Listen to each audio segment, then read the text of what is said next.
Okay, so today we got Matthew with us on the show. So, Matthew, thank you so much for being here. As always, I'm not going to make a big introduction. I just hand the stage right over to you. So, who's Matthew Caine? Who is Matthew Caine? Well, I think when you look at you hear this accent, you know from a very personal perspective. I'm from the north of England, between Liverpool and Manchester, little village. You know, the sort of place where you grow up and you know everything that's going on. And even when I go back there and I visit, people still recognise me even after 23 years of being away from that. So it's the sort of place you can knock on a door and say hi, and the first thing they say to you is, "Would you like a cup of tea?" Love it. So that's this is, you knock on somebody's door and you've not seen them for 5 years and they still do that. It's amazing. So that's a little bit of my personal background, really. And then as a kid I got into or as a teenager I got into IT, and I was playing around with the early versions of computer games, but to be honest they bored the hell out of me. And I wanted to figure out how they worked. And so I started to hack into them and break them and find out how they worked and all the things that you shouldn't do as a kid. And that got me into IT. So from very early age, basically from I'd say 15, 16, I knew that I wanted to go into IT. I was rubbish at English. I failed my English exam 5 times. My mother sent me to private school, to private lessons to get the exam so I could go to university. And eventually I managed that. So clearly, the stories of Shakespeare were not my strength. But I could count in binary, and I knew how to do all of that stuff at the age of 15. So I was a bit of a nerd, really, one of those geeks. So I went to college for 2 years between 16 and 18, and then university from 18 to 22. And really it was all computer studies, computer science. And that was basically my career. But I first started work actually in 1987. I knocked on an office door and said, "You've got a job." I needed a bit of work experience. And lo and behold, it was a computer software company. I had no idea. So I just landed on my feet. So it was brilliant. And I stayed with them for all my college years and all my university years. So every summer, Christmas, Easter, I was working there, where most of my colleagues were just getting drunk in the pub. But it was great because that then got me a great job in London, where I basically started working for a great company, and I stayed with them for 10 years. And they were the ones that brought me to Switzerland. So 92, 94 in London, 94 onwards in Switzerland. So 20, I'm beginning my 23rd year now in Switzerland. Wow. I didn't even realize that. Yeah. My Swiss passport is about to appear any minute now. Everything's been agreed. So it only took 23 years. Yeah, exactly. But I think, the timing for Brexit, I'll be one of these guys that's got 2 passports. One of them both of them, I should say, islands of Europe. One a physical island, and the other one a logical island of Europe, Switzerland and the UK. Okay. That's a little bit of That's a little bit about my background. Okay. So you moved to Switzerland. What are some exciting things that happened over the past 23 years until today? Yeah, exactly. Some of the most exciting things, I think. From a professional or from a personal point of view? Both. Both. Okay. So I think from a professional point of view, when I first came to Switzerland, nobody had mobile phones, or if they did, they were the size of bricks. The internet didn't really exist. Email was something that was used between academics only, really. And for the first year and a half, it was quite tough in Switzerland. You get here, naivety brought me here. And so I came over blue-eyed, naive, didn't even know Zurich had a lake. Kind of found my way for a year and a half. And then I had a fantastic project in Berlin. And it was there that basically I went to Berlin a boy and I came out a man. It was a fantastic project. Berlin was such a super, super city. But I was commuting from Zurich to Berlin every 2 or 3 weeks. And when I came back, all of a sudden, the people that I got to know in Zurich, all of a sudden, they all had mobile phones, and this thing called an SMS had been developed. So my whole social life just exploded in Switzerland. And I did so came back to Switzerland and did some fantastic projects at a bank known as ABN AMRO, if you remember who the hell they were. I do, very much. And then we did a fantastic project there, and it was for 4 years. So I went there as, with the old techie geek, 4 years working on trading systems, the rest of it. And I came out of that project 4 years later, and I realized, oh my God, nobody needs my skills. This thing is called the internet, and I have no idea what's HTML. And it's my first realization that if you just continue doing what you're doing, you're dead. It was just boom. I was enjoying the first 6 months on that project were great because I was learning, but then it was just reusing your knowledge. And we built some great stuff, and the bank loved it, and it was well advanced. It was really advanced. But yeah, I came out, and all of a sudden, this is my moment when I realized you have to keep growing, and you have to keep adapting, and you have to keep learning. And I think that's the thing in the last 5 years, being self-employed. And I think that I steal your quote, I've become a self-development junkie. Right, so you just discover new things, you just learn new things, and as you discover them and you learn them, all of a sudden you start to synthesize these things. And you go, hang on a minute, A and B and M and Q, they're all connected. And you bring these things together and you've got something completely unique and a completely new idea. So yeah, that's a little bit about, so that's Switzerland. I carried on working after these 10 years, working for this company. I then went to work for Swiss Re for a couple of years and realized big corporate was not really for me. Went to work for a small software house at that time, which is now absolutely huge, called Avalog. I say it was a fantastic experience, learned a hell of a lot. But after 4 years, I need a new challenge. Went to work for a very small niche company. And it was there that I really saw and felt what it was like to work for a sociopath. Wow, okay. Yeah, so you start to realize how these guys treat people. And I knew something was wrong, but I didn't click when I went for my second interview. And as I walked into the office, a young lady was walking out of the boss's room in tears. And it never clicked to me then that something was wrong. But I was there for 4 years, learned an awful lot. It was, again, a fantastic opportunity. And if it wasn't for that, I wouldn't have become self-employed. Because when I was there for those 4 years, we had a massive change. And we started to really delight our customers. We started working in a different way. Our customers loved us. They used to complain about the quality of the software we were developing. And after we made these changes, one of the managers, the senior exec actually, of one of our clients said, I'm not happy with the quality of your software. I'm all dumbfounded. And our jaw hit the ground because we knew it was fantastic. We knew we'd improved it by 76%. The number of critical defects had dropped 76% in a 6-month period. So we knew it was better. And he just said, I'm ecstatic. He was really, really pleased about the results.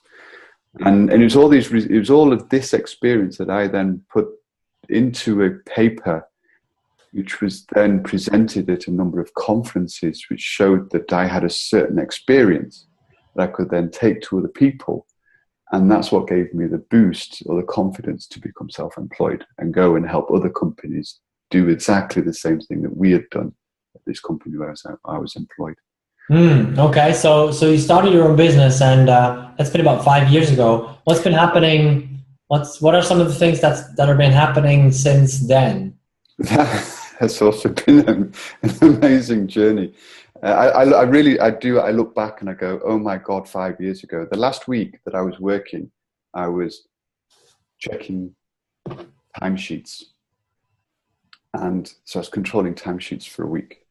And when I look back at what I do now, it's a completely different world. And when you become self-employed, I am a services business.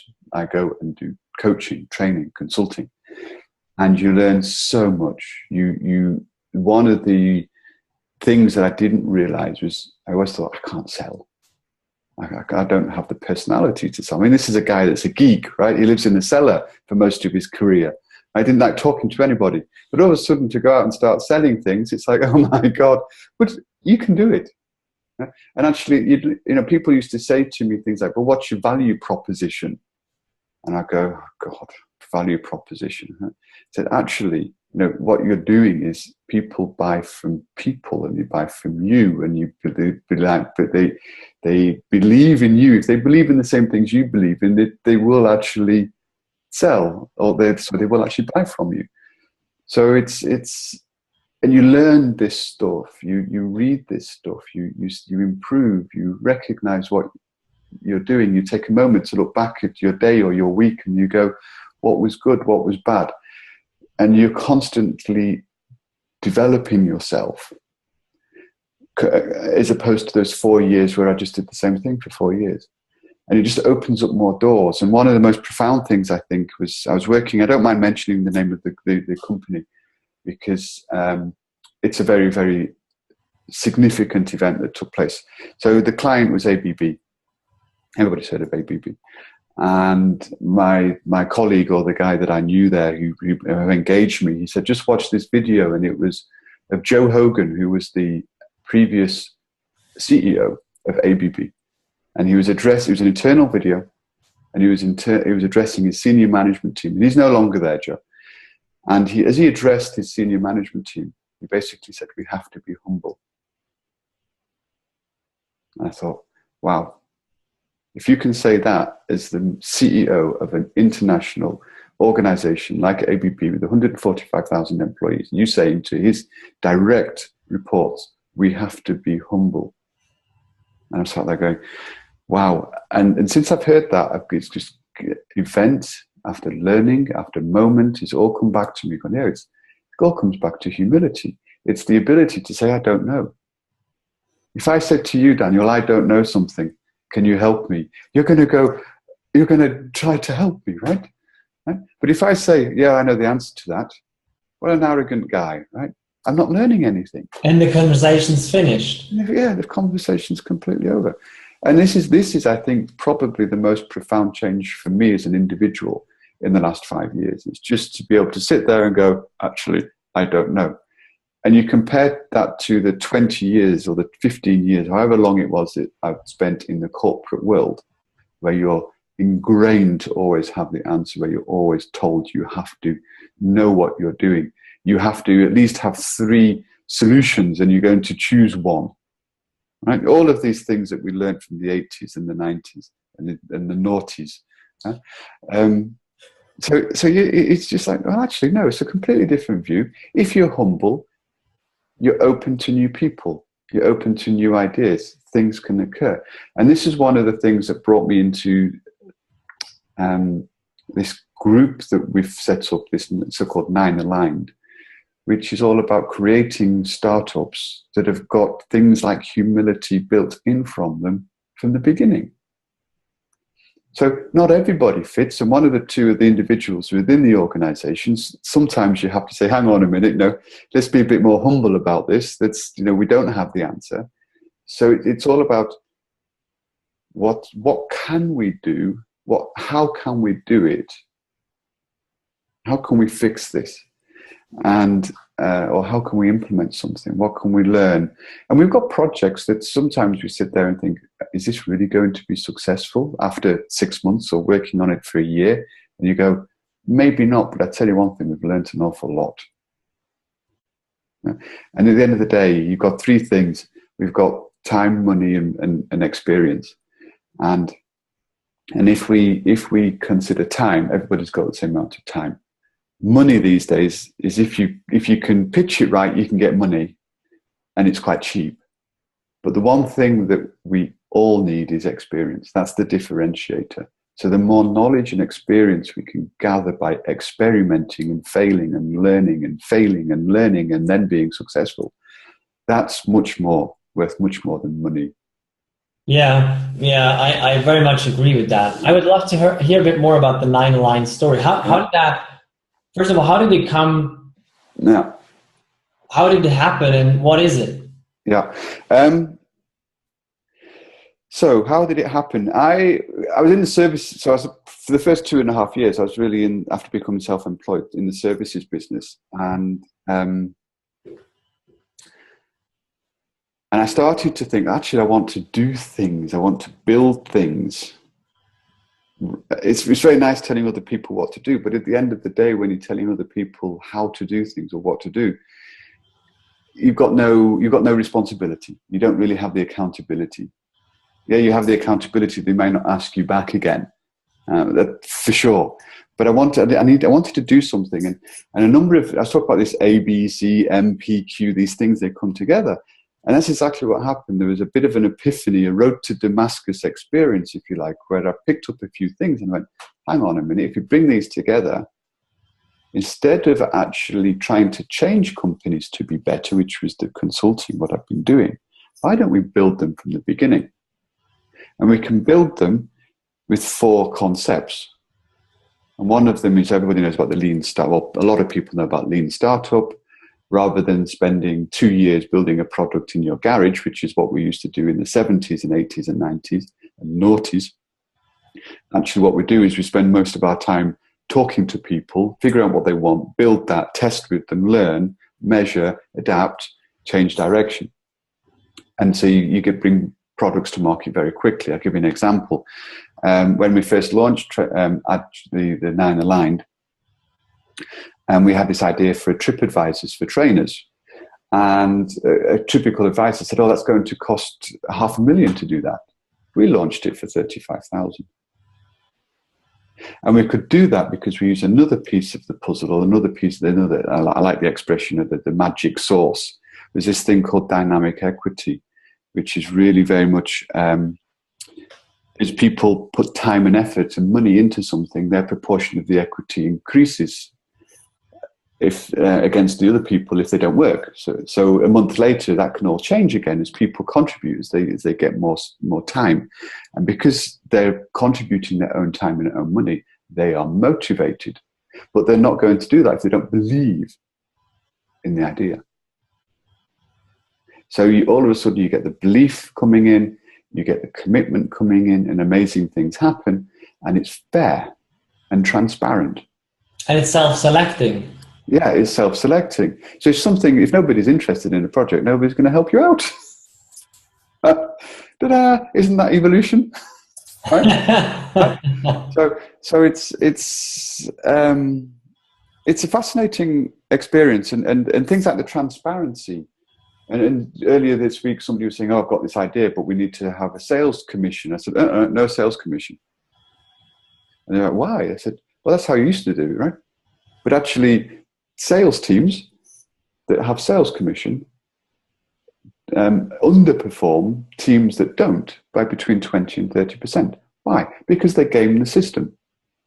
And I've seen from experience as salesmen actually closing deals on the 31st of December for a project that needed 20 Sybase, the old Sybase licenses, so database licenses.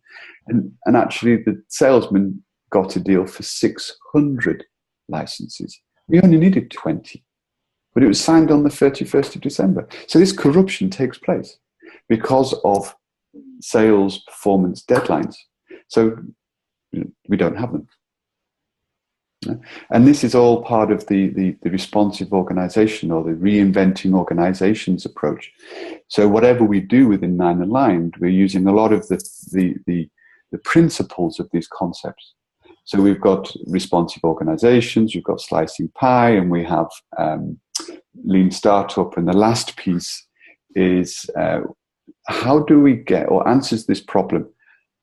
When we have a startup, we have an owner. Who becomes the bottleneck after a period of time?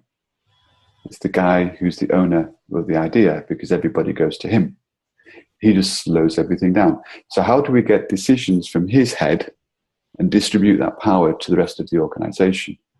And there's a concept called holacracy that's slowly getting a bit of traction in the world, and we're going in that direction, we need something like holacracy. Not saying that it's going to be holacracy, but something that gets the decision powering, or that decision power making, away from the owner to the people that actually need to get the job. So it's really distributing the power throughout the organization, and so it doesn't stay with at the top of that fixed hierarchy. So whenever, if you think about a hierarchy, if a decision is needed, that guy at the top has to get his 7 or 8 people together in a room to debate. Why? Because they can't decide for themselves, but make people responsible for making that decision. So that's the 4th piece of the magic sauce, or the 4th ingredient, is something like that. We need something like holacracy to get rid of or push down the decision making. Get it? Okay. Okay. So basically, it's a place where you're building and growing startups that are designed and built in a very specific way, that are aligned with the values that NineAligned represents, right? Yeah, exactly. So the startups themselves, if somebody comes in with a startup or an idea, they basically have to conform with full transparency on the numbers. That means once one of these startups becomes a viable business, the salaries are known to everybody, not just within the business, but also within other people within NineAligned, because the people need to have a sense of confidence. As soon as you start hiding numbers, you start to get mistrust. If you make all the numbers transparent, people can look and say, John, for example, can look in the numbers of another startup and go, hang on a minute, that's a bit strange there, what's going on? So it self-polices. Any organization, how do you reduce expenses by 20 to 30% overnight? It's by making the expenses transparent for everybody to look into, and only having spot checks. Guaranteed those expenses will drop. Think about the British Parliament a few years ago, the expenses thing that happened there, when all the MPs were claiming things like a duck house on an island in their second home on expenses, which are paid for by the taxpayer. As soon as that became known and became transparent, all of a sudden the expenses in the UK from members of Parliament shrank, or became a lot more reasonable. So if we have transparency around numbers, which is part of the reinventing organizations approach, then you get a lot more confidence in the organization you're working in, and people can start to contribute because they're interested. Okay, so this is beautiful. So here's what I see. So basically, you're building. You have this NineAligned, which is a little bit like a rocket ship. And you get members on board, and organizations on board, and stakeholders on board, and methodologies and concepts on board on this rocket ship. Yeah. And now that rocket ship is going somewhere, I want to know where this rocket ship is going. Because essentially what you're creating is a universe within the current universe. Yeah. The universe that you're building is expanding and is taking over more of the other part of the universe. So tell me, what is the world that you're building? Okay, so being humble, I have no idea. What we're discovering is amazing. So we started off with NineAligned by saying, let's create organizations that are fit for humans to work in, because if the humans that are working in it and feel confident and feel secure and in learning and experimenting, and it's a fail-safe environment, they will just start to have ideas themselves. And then they're free to create and build those ideas with the support of everybody else under this umbrella of NineAligned. So we're trying to create places of work that are great for the people that work within them, because when people work and are happy within them, they're going to delight the client. So I'm sorry, the client is not king. Your employees are. The people you work with are. So one of the things that I do is, people say to me, Matthew, I had a young lady came to me after an experience with, was asked to go to a coaching school, and there was 25 to 30 coaches, and I thought I was being interviewed by 2 or 3. No, it was 25, and it was about 3 hours, and I was exhausted at the end of it, but it was brilliant. But there was one young lady, she came to me afterwards and she said, can we go for a coffee? So I made her for a coffee. And she said, can I work for you for free? And I said, no. And her face, dropped. And I said, I don't want anybody working for me. I want people working with me. Nobody works for me. And I think this is a really key point. People say, oh, Matthew, you're the founder, if you like, of NineAligned. I said, I can't do this without everybody else. I'm just, if anything, I'm making sure people are following the right things. But nobody works for me. That's it. Nobody works for me. People work with me. And that's the relationship I want to have with people. So if we're all working together and we're achieving these things and we're making an environment where people enjoy working in, then we'll delight the clients, and then it's just a massive snowball effect. The question is, how big is that snowball? So let me throw another example at you that happened about 3 months ago, and we're just starting to really get traction on it. The guy came and said, why don't we, well, the problem in the Swiss commercial world is there's lots of companies with less than 10 employees, so small enterprises, that the owner has been running it for 15, 20, 25 years and wants out, but he can't give it to anybody else. Now, these are companies from opticians to bakeries, etc., etc., etc., that have a solid customer base, that have a revenue. So they have a cash flow, but they are still paper-based.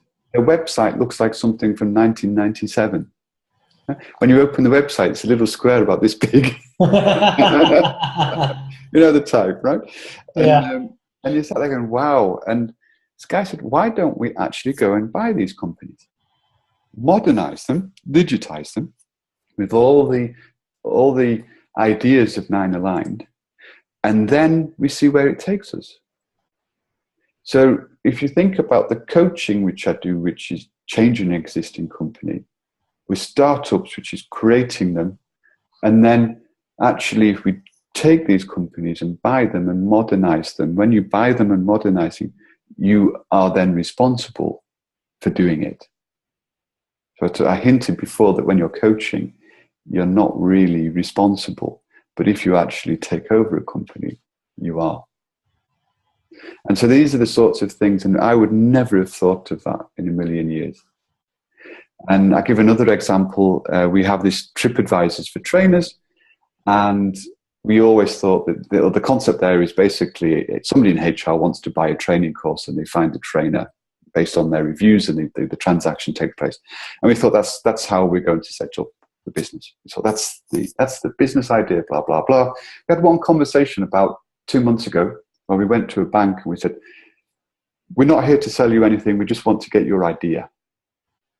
We just want to ask some questions. And if you like what you're hearing, ask permission to come back in 2 months and see you. So we did this.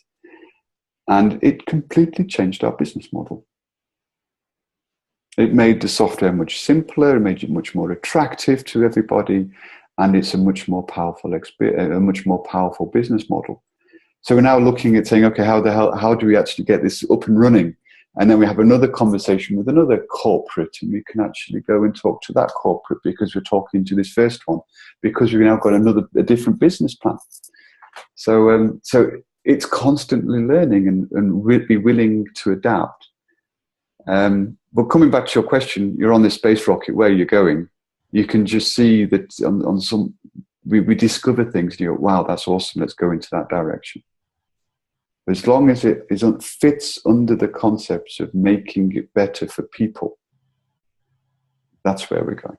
It's funny, like, I would even argue it's more specific than that, because you said something very beautiful there. It was very, very clear. You said something like creating places of work that people actually enjoy and go to and being at. Yeah. And I think, like, when I look at the different pillars that you're building now within NineAligned, everything fits under that umbrella. Mm. Session, the buying the companies, sort of like, digitizing them, or realigning them and then selling them again, or like keeping the ownership or whatever. And also like the startups and everything. it all goes into that direction of that umbrella, and it's just different angles you come from. Yeah. And these are the, if you like, those are the strategies. To use an MBA terminology, let's put it into MBA terminology so lots of people can understand. Yeah, those are the strategies in terms of trying to reach our goal, our vision of making companies that are bloody great places to work in. And those are just different approaches. I love it. So one more question there. What's to come? What are some of the things that you're up to underneath NineAligned? I don't know, someplace there. What are some of the things you're up to there? I mean, you also wrote a book, by the way. We have to mention the book. Yeah, exactly. Quickly talk about the book. What's the book about? All right, the book. So the book is basically my experiences of the last 5 years. And in November, I was listening to a podcast because of this continuously trying to improve yourself junkie problem that we now both subscribe to. I was listening to this podcast, and the podcast was all about writing your own book. And I kind of, at the back of your mind, you always think, oh, I'd like to write a book. You get to that point in life and you go, yeah, I'll write a book. And I was listening to this podcast, and I started to just, I was suckered into this, and I bought into it. And the key thing for me was I knew that I couldn't sit there for 6 months and hack out a book. This just wasn't going to work for me. RSI in the wrists, the whole lot. After being in ITs from the age of 15, these things start to bother you after a while. There's no way in a cat and house chance that I'm ever going to be able to sit down and physically type a book. And this guy was genius. He basically said, don't write it, speak it. And then you send the recording to a website which actually transcribes it into text. And the biggest challenge with the book is getting the body down, the content. It doesn't have to be perfect. Just get the content down. So I actually, using this technique, wrote it in a weekend. Right? And everybody goes, you wrote it in 2? I said, yeah, because you speak it. And okay, the editing process takes longer and longer and longer, but getting the content down was awesome. And the book is basically, it came to me as a moment where I realized that actually I went through 5 steps to get from being in the corporate world to being where I am today. First step was all about discovering what you want to do and proving it and testing it before you actually quit your job. There's no point in quitting your job if nobody wants what you need. So I hinted at the beginning of this interview that I had the experience of doing some presentations, and I did a paper, and so that was my proof. At the time, I had no idea I was testing it. I had no idea that that's what I was doing, but I was. And this, by the way, is very similar to the concept of lean startup. You test ideas, see what happens. So then the next phase is all about getting your first mandate, because your first mandate is really key, because that really gives you your first bit of, yes, I can do this. Third stage, I should say, is all about growth, winning multiple clients. And the point is that you don't go and freelance, but you coach and you consult, so you can actually have multiple clients at the same time. Because the last thing we want to do is be working for somebody 80% for 6 months, 9 months. When that's over, you have to find the next one. And actually, clients want to get all your experience. You need lots of experience in different companies, in different market sectors, in different sizes of organizations. Bring all of that, and that's what people are paying for. And then the fourth phase is transitioning. And this is where you start to really pick your customers that you love working with. There's going to be customers out there that are a pain in the ass. And this is why NineAligned is called NineAligned, is because those customers that you like working for are aligned to your own beliefs. Okay? Those that are not, you need to let them go, because it's going to take all your energy. And then the fifth phase is when you start to really do things such as startups. And this is where the creation of NineAligned came in. So those were the 5 phases. Now, obviously, you've got the what you're doing, but the book also takes another angle, which is how do you change as an individual? If you've been working in the corporate world for 20 years, you're not going to be very humble, and you're not going to be very open to new people or new ideas or new concepts or new systems or new tools. So you have to slowly become humble. And how do you open that humility up over time? How do you discover things? Where do you go to find things out? How do you maintain your fitness levels? How do you increase your mindfulness, your awareness of what's going on? So I slowly take people through my experience of how I opened up from somebody who had, in the 20 years, had never been to a conference, to somebody that was giving keynote speeches and normal speeches at conferences 30, 40 times within 2 years. So you have to open all of that up, and it's a real journey of discovery. And part of what we talk about these days, it's not the goal, it's not the end result that you're aiming for, it's actually the journey, because at the end of the day, you turn around and you go, that was an awesome life. I love that. I love that. So that is, what's the book called? 5 Steps from Corporate Hell to Freedom and Fun. I love it. I'm going to link below the video. So right, cool. One more thing. What was the podcast? Because I can imagine people going like, I want to write a book in a weekend. What was that? Okay, so I have the school. It's an online school called the Self-Publishing School. And there's a couple of things that they do really well. It's expensive, but there's a couple of things they do really well. They put you in touch with somebody else who's writing a book at the same time. Brilliant. So I had a so-called accountability buddy, and we held each other accountable. Every week we'd talk. And then they also gave you a coach who spoke to you at the time eight times for 30 minutes during the process of your book. And when he said, when we first got to know him, he was saying to me, okay, you're going to have to start writing your book now and your content, and we'll get in touch next week to see how you are. Fine. So the next week, he said, how are you getting on with the book? I said, oh, I'm finished. He was like, what? And because it just happened. It was so much easier to record your voice. You speak 150 words a minute or something like that, as opposed to typing out. And the beauty of recording is you can't go back and edit. And the beauty of recording is you press pause and you think about your next sentence, and then you say it and you record it, and then you say. So the result of the book is it sounds like it's you. And people that read the book said they feel like they're having a conversation with me, which I do apologize for. So beautiful. So and they take you through the whole marketing side and what to do on Kindle, and they give you resources and things like this. It's expensive. There are other ways of marketing your book and developing your book. I had a little bit of unfortunate case. I was having somebody use Facebook groups as well to help you market. And one of the key things when you self-publish is you have to keep the momentum going. And we lost momentum. And that's the key trick.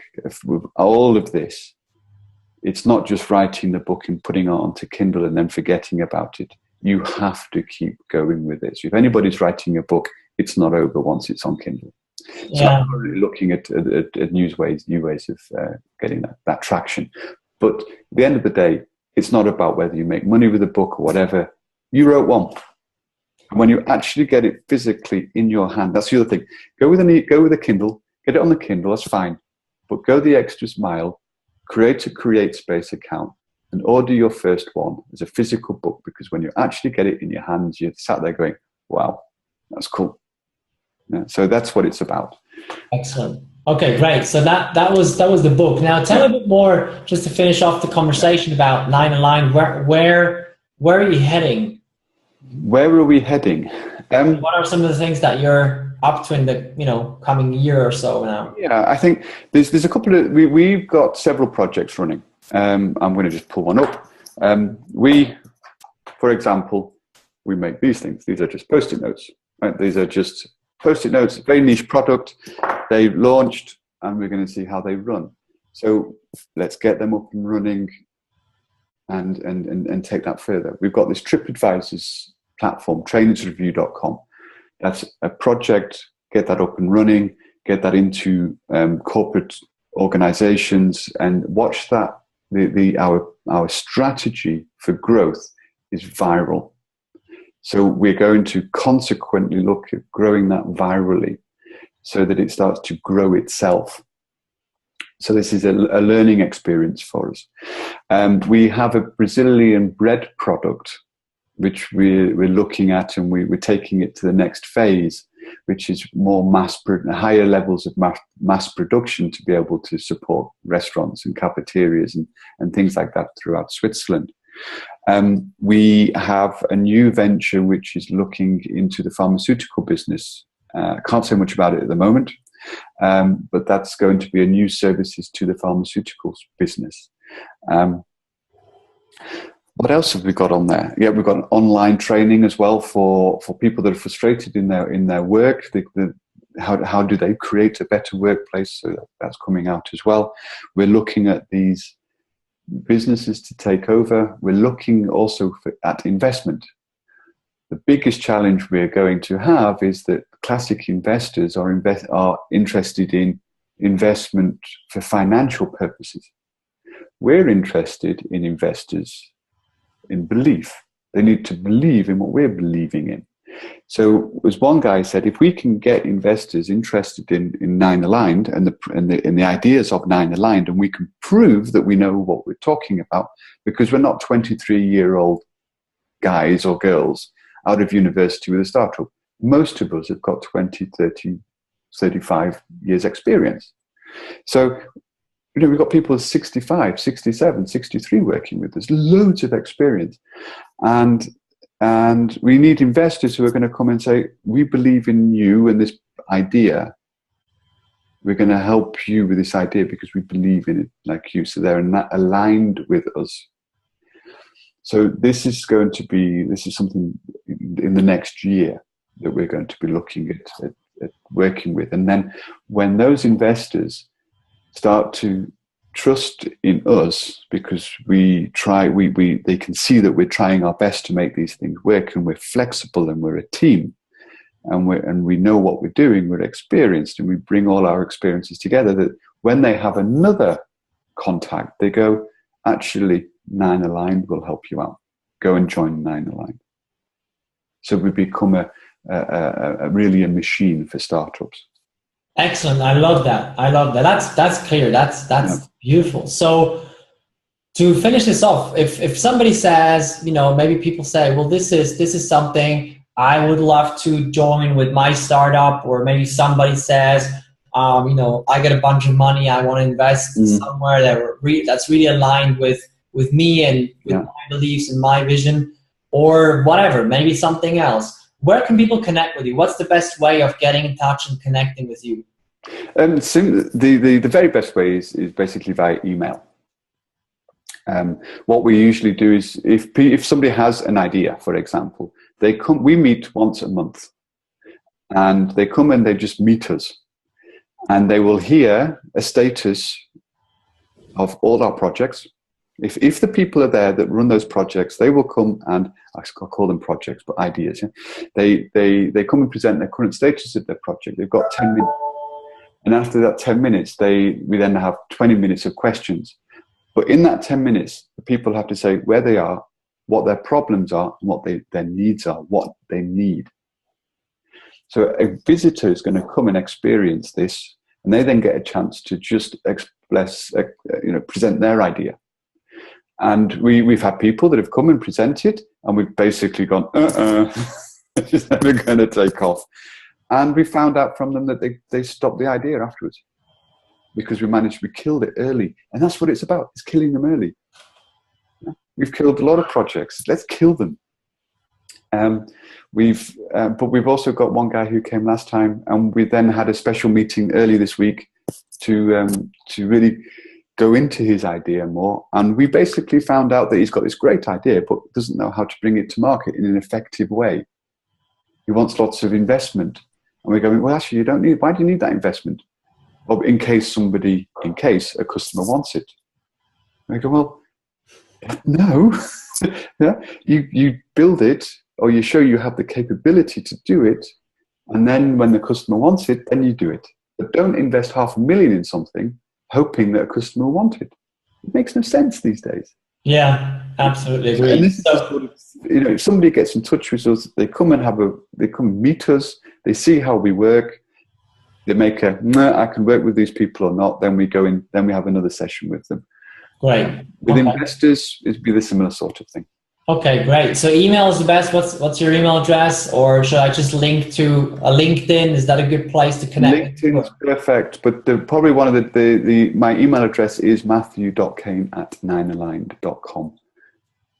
Yeah. Excellent. Okay. Put that in, then it's easy to. Okay, so I just put that below the videos if people can email you there. I'm also going to link to the book and the other things that we mentioned. So thank you so much for being here, for showing up, for sharing, and for inspiring. Really, really inspiring what you're creating with this new economy, essentially. Yeah. I love it. It's great. I just love it. It's just so different to 5 years ago. It's so different to 2 years ago.